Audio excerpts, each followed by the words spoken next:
And now to our lab, Whoa! where we do incredible experiments Oh, it's disgusting. to show you how your body works. So watch this. Just don't try anything you see here at home. To kick off today's lab, we're using this machine to see what's in our breath. Your breath has lots of gases in it. Some are smelly, like hydrogen sulfide. It's made by the bacteria that live in your mouth, and it's what makes the bad smell when you let one rip. When it's mixed with the food and drink you've eaten, it can make your breath honk. Let's look at Chris's results. Chris, you have detectable levels of fishy cabbage smell in your breath. Oh, nice. Thanks, Xand. But actually, your breath can tell you much more than what you've had for dinner, as we're going to show you. What's going on? Who's this? This is Daisy. Am I being replaced? What are your qualifications? Xand, you're not being replaced. Daisy's here to help us with today's experiment. Because your breath can reveal a huge amount about you. It can be the first sign of many illnesses, and like your fingerprints, your breath is unique. No one else has the same breath. Smells like doggy snacks. No, but I did find some lovely biscuits on the floor on the way in. Were they in a bowl? Yes. Did the bowl say Daisy on it? Yes. Now, everyone has bad breath at some point, even Daisy. But even if your breath isn't bad, it still has a smell, and it's the smell that contains information about you and your health.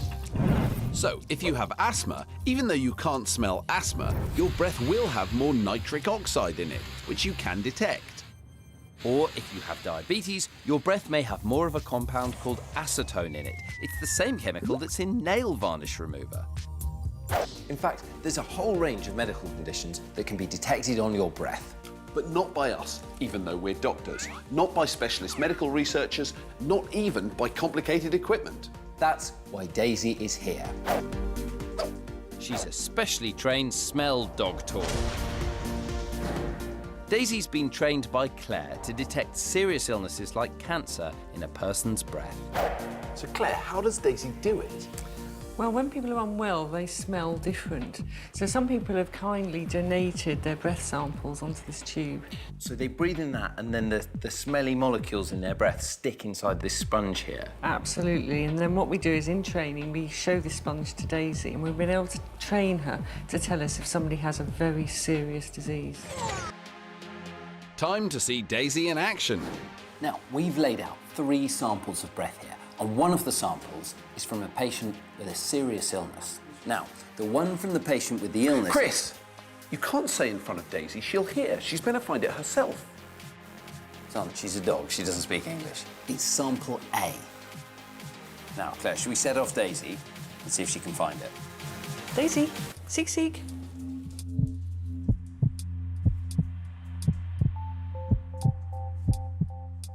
She's done it. And unbelievably, it took her just 6 seconds. That's amazing. There was no debate. She didn't even have to check one of the samples. She knew. As soon as she smelt that odour, she sits down and tells us she's found it. So, while Daisy is special, she's not actually got any more smell receptors than any other dog. Take Sooty and Spike here. Although they might be better at sniffing out where their ball is than detecting illness, inside their noses they have 220 million smell receptors, whereas we only have 5 million. And there are other dogs like Daisy who've been trained to sniff out different medical conditions. So if someone has diabetes, for instance, and they have the wrong level of sugar in their blood, the dog can actually detect that and warn them to take their medication. So although your breath can sometimes smell bad, its smell can also reveal vital information about your health. Claire, that was brilliant. Thank you so much for thank you coming very in. much. Daisy, you did such a good job. You understand, don't you? Yes, you do. Xand, we are getting a lot of messages from grown-ups about some of our squeamish bits. Listen to this one. Dear Dr. Chris and Dr. Xand, why is your programme so disgusting? My children love it, but I have to watch through my fingers. Please, could you make it less gross? Xand, what have I said about eating in the lab?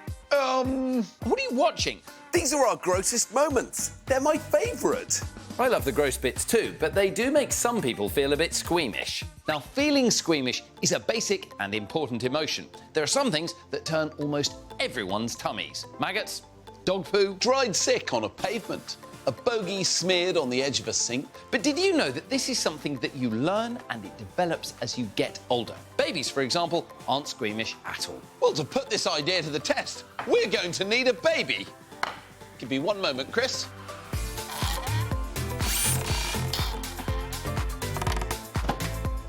Here you go, Chris. One baby. Xand, this is my baby. This is Lyra, your niece. Whatever. And we're going to need some of the most disgusting things we can think of. First up, worms. Here you go, here's some yummy worms. What do you think of that? Look at that. This is not a baby that's disgusted by a worm, is it? Fair enough. Next up, maggots. This is really disgusting. Look at the move. She's got one in her hand. I mean, that is not a disgusted baby, is it? Right, if worms and maggots don't make you feel squeamish, Lyra, I'm gonna pull out all the stops with this next thing. Let's see if Lyra is disgusted by Rose. What do you think of Rose? Lyra seems very, very unbothered by Rose, and she's not bothered by the most disgusting thing of all, Dr. Xand's beard and bogies. Not disgusted by anything. No, he's not Dada, I'm Dada. So all of those things might have made you feel a bit squeamish, but Lyra isn't reacting because she doesn't know how to feel squeamish. It's only as you get older and learn more about the world around you that you start to develop these feelings of squeamishness, usually about the same things that the adults around you don't like. So we're going to put this to the test and see what happens when you are truly grossed out. Thank you, Lyra. I think you're done. It's time to bring on some older guests who are cordially invited to our disgusting dinner.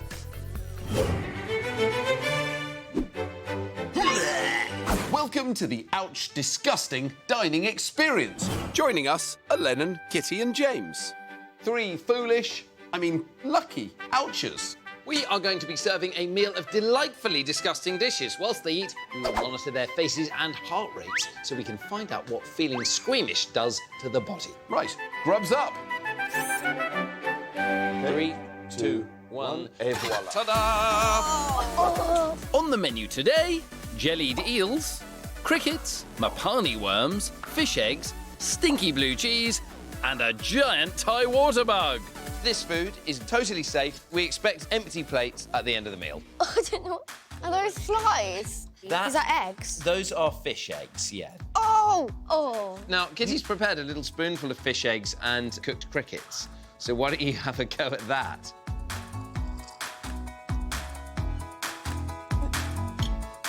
Looking at someone else eating it is like you're eating it. Our ouchers have all been making yuck faces. Their noses and foreheads wrinkled, they stuck out their tongues. This signals you're feeling disgusted and warns other people not to touch what's there. What is that? They made the yuck face because they have learnt that some things can be harmful, unlike Lyra, who hasn't learnt this yet. James is going to eat the water bug. Are you going to do it, James? Look how disgusting it is! James's pulse rate was 66, it's now 82. So even the thought of putting this into your mouth has started to make James's body prepare. He's having this thing called a fight or flight response. Your squeamish response is very similar to feeling afraid. Your heart rate increases, so you're ready to run away from whatever might be harmful. How's it going? Go. It's good. I don't believe you. Because you're making your yuck face. You're squinting your eyes. Dessert time. Will our chocolate-covered mealworms and worm lollies also make our ouchers feel squeamish? Kitty, you're eating the chocolate with the mealworms on it. That's not bothering you? No. After our disgusting main course, sweets with a few insects don't seem so bad. Our ouchers learned from each other that they could try different things. So because they saw each other eating bugs, their squeamish feelings decreased because they learned the food wasn't harmful. Who's had this? Lennon's been licking that. Kitty, you'll eat the chocolate with the maggots, but you won't have the lollipop that Lennon's licked. Yeah.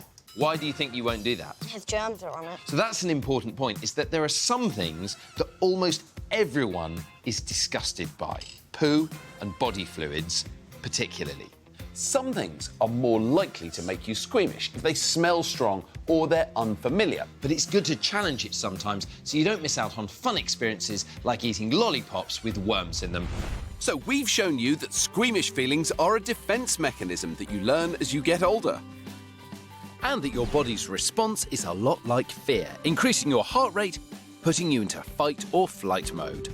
You know, Xand, I feel quite inspired by our archers today, and it occurred to me that us adopting an insect-based diet would be both environmentally sound and ethically responsible. I quite agree, Chris. In fact, I've got a delicious Mapani worm right here ready to go. Well, I'm delighted to hear it. Here's to our new lifestyle.